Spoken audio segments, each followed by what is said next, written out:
Kao kamano wadhi nyime kod weche manyien kama riwruoge mag jotije sirkal koro dwaro mondo sirkal ochung chenro mar uso kembe sirkal ne ji giwegi ka giloso gi jofwambo. Riwruogego kama oting'o ma jotije mag sirkande mag gwenge olero ni uso kembe machiwo chenro mochuno kaka pi, stima kod wito taka biro kelo midhiero ne oganda jo-Kenya mathoth.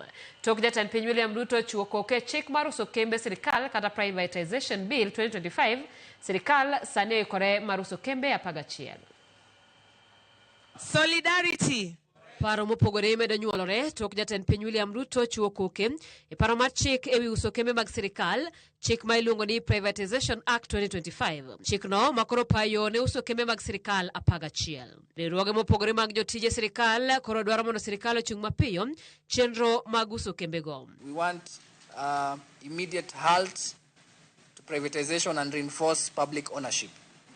Under this, we want immediate suspension of all ongoing proposed privatization initiatives in the water, energy and waste sectors, including public-private partnerships, concessions and management contracts, and commit to a moratorium on any future privatization attempts. Riwruogego kama oting'o Union of Kenya Civil Servants, County Government Workers Union e kind mamoko wacho ni uso kembego dhi kelo midhiero e ngima oganda mathoth ahinya kembe machiwo chenro mochuno kaka mag pi, teko kachiel kod wito taka. As trade unions, we are worried because we are foreseeing a future where workers are going to lose their jobs because 11 states or public entities or facilities have been put up for sale.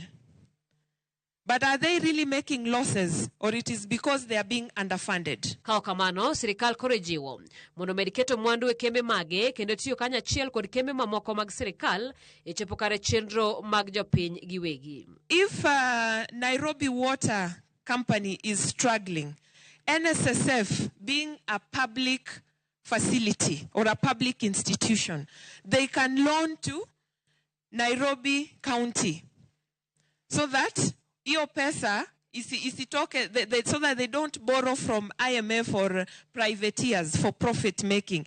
They borrow within the public institution, but most of the time the privateers come with this scheme here. Hawataki tujue about PUPs. They want us to only stick with PPPs. But we know PPPs is not the solution. You can never give a private solution or solutions to public problems. Public problems must be solved publicly. Invest significantly in strengthening public institutions and infrastructure. Initiate a process of remunicipalization where essential services previously privatized or managed under PPPs are brought back under direct democratic public control and management. Moko mkembe kinda 11 ma sirkal sani uso oting'o Kenya Pipeline Company, Kenya Literature Bureau, Kenyatta International Convention Center kata KICC, Kenya Oil Corporation of Kenya, Kenya Seed Company Limited, Rivertex East Africa Limited e kin mamoko.